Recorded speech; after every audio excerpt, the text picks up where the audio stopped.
Where is the route? Where are those details for the next edition of the Ocean Race starting in January 2027? We know it's going to start in Alicante. That's the home of the race. It always begins here for a very good reason. I mean, this is a beautiful place to go sailing. You've got great views, you've got fantastic water, and in the afternoon, you've got an absolutely perfect breeze. But the big question is, where are those finish lines? Where are the stopover cities? Where is the challenge going to be for our sailors? Where is the route for the next Ocean Race?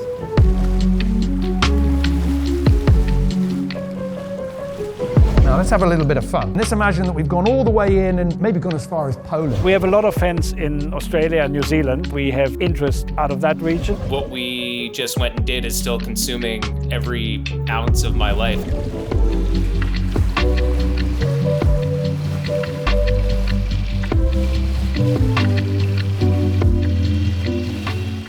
We're here in Alicante, the home of the Ocean Race, and this is where those big decisions are going to be made about the next edition and beyond. And we're waiting to see exactly what those details will turn out to be. There's a good reason to be excited about what Alicante has in store. I mean, cast your mind back. Let's take a trip down memory lane to Ian Walker in the Volvo 70. Abu Dhabi Ocean Racing, a big powerhouse in the game, and then just a few miles out from the start line, his mast comes down, he has to turn around and come all the way back here. Go to the VO65s. Di Kafari, David Witt on Turn the Tide on Plastic and Sun Hunkai Scallywag weaving through the spectator fleet, both boats refusing to give an inch. This is the start of it. This is the first mile on that adventure that takes them around the world. Every single one of those adventures is going to be different. Every single edition of the Ocean Race is different, and for some very good reasons.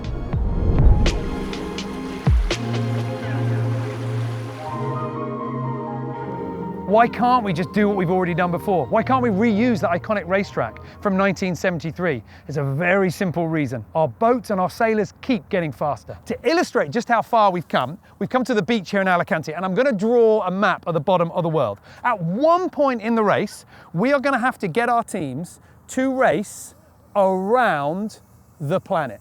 They're going to have to do that lap. Now, they're not going to be able to do that lap at the top. There's too much ice. Can't do it around the equator, obviously. There's too much land mass. So you're going to have to do it down south, around Antarctica. And if we imagine that this represents the bottom of the world, and Antarctica is here in the bottom, this is where our playground's going to be. And typically, our boats are going to be coming into the Southern Ocean, somewhere around here, around the Cape of Good Hope. And from there, they're going to make the journey round. Now, back in 1973, some amazing sailors, and for their time, amazing boats as well, took to the seas for that first challenge. And with their average speeds, after about a month of racing in the Southern Ocean, they'd only really made it about a quarter of the way round. Let me mark out their position.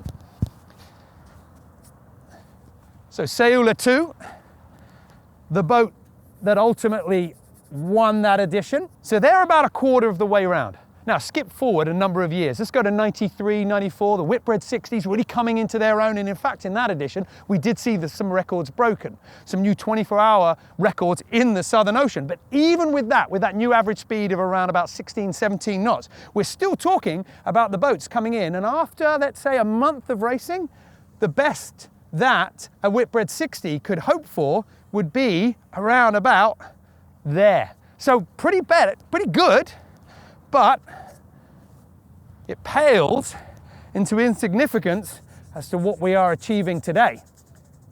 Now, you can see the jump from about 7 knots average speed to around about 15, 16 knots average speed.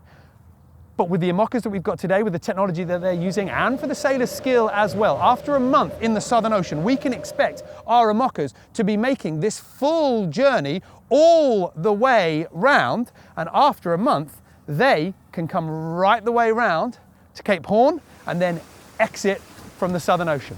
So, for a team like 11th Hour Racing Team, and at this point we should probably acknowledge that it wasn't 11th Hour Racing Team that was the first out of the Southern Ocean. They had their problems in the last edition. You can see just how much things have progressed in terms of speed. Now, why is this a problem if you're building your route? Well, you need to get through the Southern Ocean before the calendar flicks to March, or certainly the end of March. After that point, the weather conditions down south really turn against you. But the biggest problem is actually you need to give enough time for the weather in the Northern Hemisphere to move on. 14, 15 race, when we pulled into Newport, about 5 days before we got there, the water was frozen. What's the solution? Well, in the last edition, we started later. We started in January rather than autumn from what we've seen before.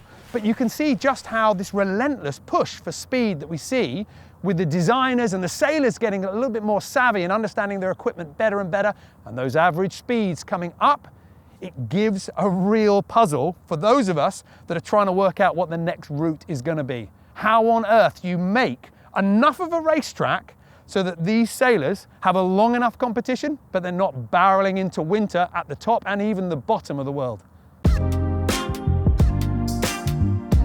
Planning the marathon ocean legs is one thing, but the problems get really acute when you start racing through the coastal waters like Europe.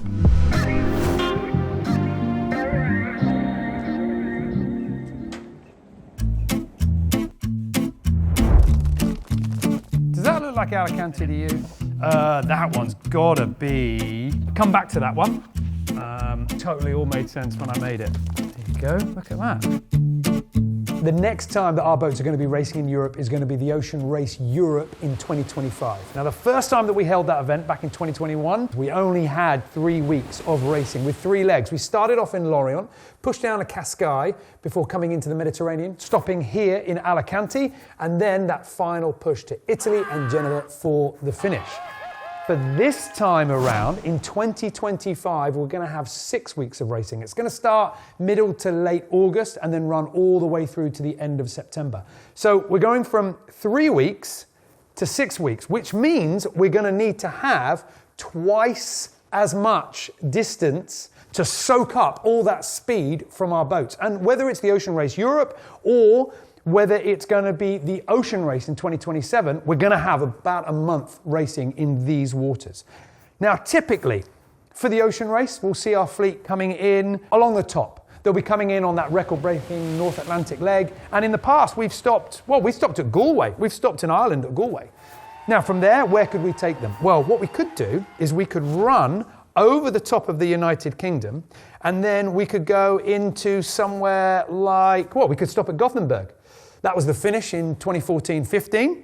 From there, then we can push down, come through the channel, and we could stop at Lorient. And from there, then we can continue pushing down, and we just about have enough time to get into the Mediterranean. Now, we can already see that some decisions we're making back here are limiting us over there. Well, what happens instead, rather than going to somewhere like Galway, we push all the way into the Baltic. Now, let's have a little bit of fun. So, let's go right the way in. Let's imagine that we've gone all the way in and maybe gone as far as Poland. Gdansk, lovely place to go sailing. From there, we come up through, we sail past Denmark. Then we're going to come to Scheveningen and The Hague. Then after that, we'll push through the channel and we'll make all the way down to Cascais before coming into the Mediterranean, and we can go to southern France, Italy, something like that. But as you can see, we've still got quite a bit of sailing time to soak up.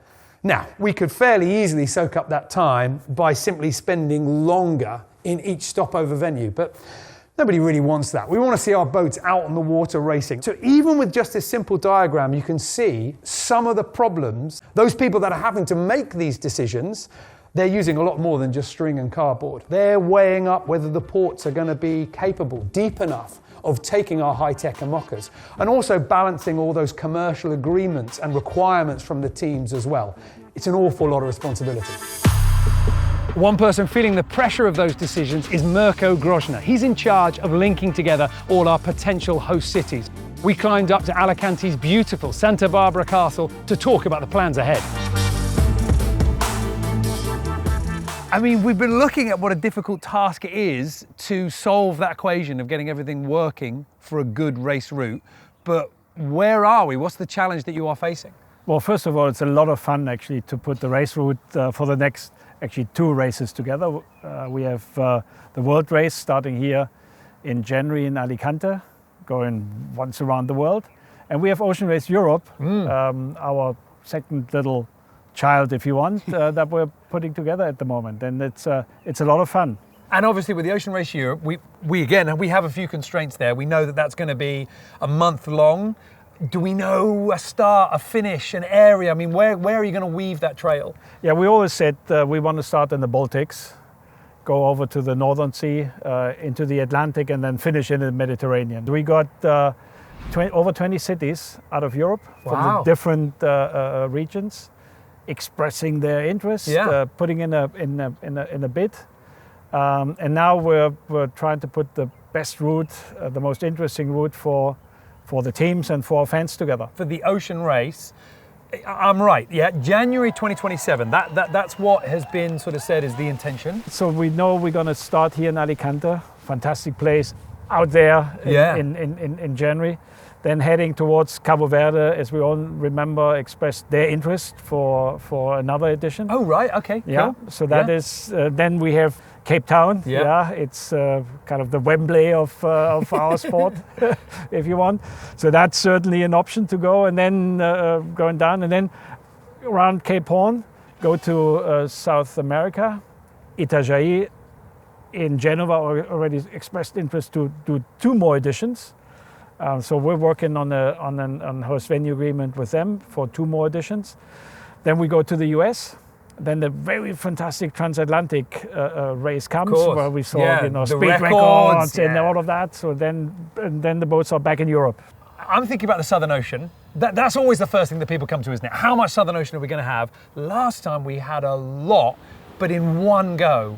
Which way are people leaning this time? Now, there are a few DNA elements in this ocean race, and the Southern Ocean is certainly one. Yeah. That we start in the Northern Hemisphere and go through the Southern Ocean is another one. And we have to round Cape Horn by the end of March. We have a lot of fans in Australia and New Zealand, and luckily we have interest out of that region. Right. So now we're in the fortunate position to check whether we do a very long leg again, or we break it up and go to Australia and or New Zealand. So that's the fun bit of our job at the moment.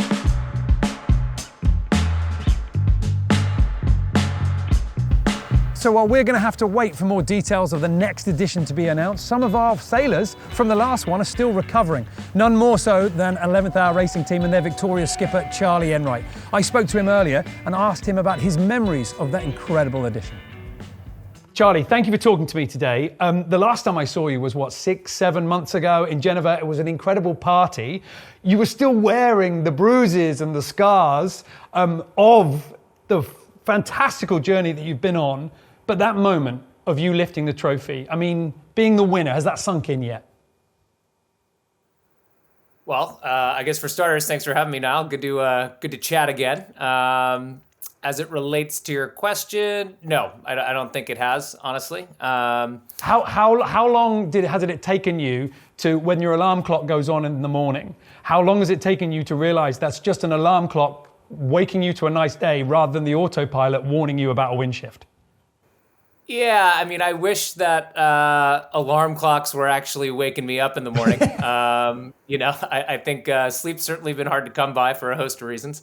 But yeah, it's definitely different, kind of re-entering the day-to-day, if you will. But honestly, I mean, what we just went and did is still consuming every ounce of my life. Haven't really been able to kind of turn the page and move on yet, honestly, and even really start that reflection process. Do you miss the boat? I mean, the place that you lived together, experienced so much highs and lows.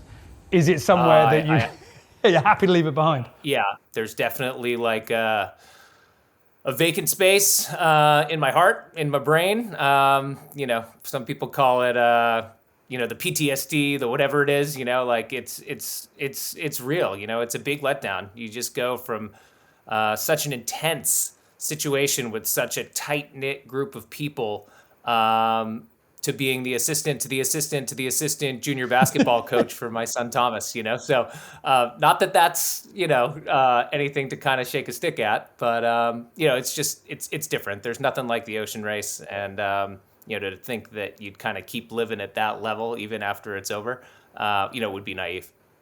What would you like to see as a racetrack for the next edition of the ocean race? Any highlights, any key corners that you want to see featured?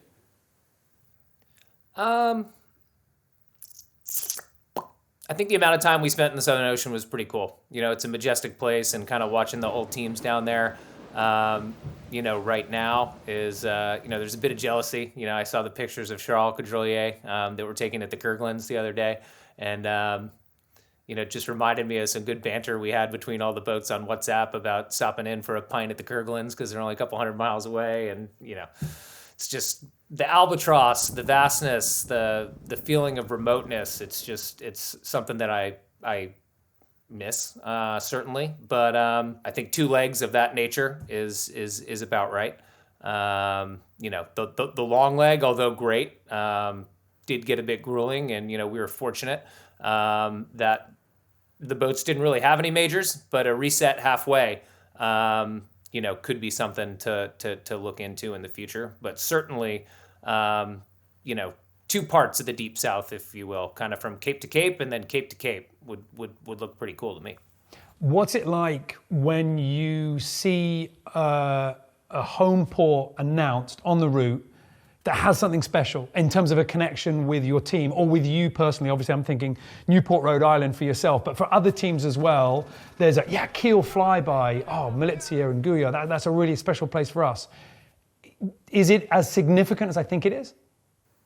Yeah, it's massive, and we saw it in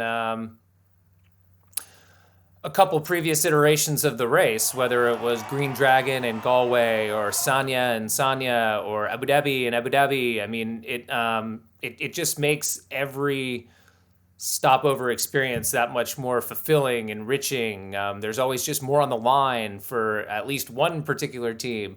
So that's great. I mean, the more teams that we can get associated with stopovers, I think the better. And the race is solved for that a little bit with sailors. I think the international identity of the fleet is important, and you see people pulling into their home port regardless of where their team is flagged. That also kind of adds to the storyline for sure. But definitely having teams from stopovers is a great way forward. And if Back to the Future is something the race could work on, that'd be awesome. At this point, obviously the route is being shuffled around on papers in management rooms, and there's all sorts of stakeholders, and there's all sort of logistics and reasons for doing all manner of different combinations. As a team, what's it like waiting for that? And do you ever get to the point where you think, yes, this is the route that I want? Or do you just go, whatever it is, we're just going to take it on? I think when you're waiting for the route to come out, there's a couple important things. For me, first and foremost, is it going to come to Newport or is it not going to come to Newport? After that, I think it's how much time in the Southern Ocean, and how many times are you going to cross the equator? And to the extent that you can plan around those things, you do. But as they say, the course is going to be the same for everybody. So if everybody gets it at the same time relative to a build or an acquisition or whatever, the playing field, regardless of the route, is always even. And the best team, the best boat, the best sailors, always kind of rise to the top regardless of the course. So, give me an insight into the behind the scenes and what goes on, because obviously we're hanging on for announcements of this is where we're going to stop here, this many legs, whatever. Does the teams, do you guys get, in your previous editions, do you get information before we do? I mean, how does that work between you guys kind of pushing for certain things and the management having to try and put it all together? It's been different in different editions of the race. Sometimes, stopovers are included because they're geographically desirable or traditional or iconic or, whatever you want to call it. And, other times the stopovers are commercially viable or they come with a team or, there's this constant push-pull. And I think that's healthy. That's totally healthy. It's, part of the evolution of this race. if there were no commercially viable stopovers, we'd be loading pallets of beer and guitars and having every 7th day off. And, that's just, we've moved on from that for sure. But I think the race needs to recognize kind of where it came from. And I think it does a nice job striking a balance between those two things. And, listening to sailor feedback when warranted, ignoring it when decisions need to be made to make sure the race continues to exist, period. I understand that for sure, but I think this last edition of the race, wasn't too far off.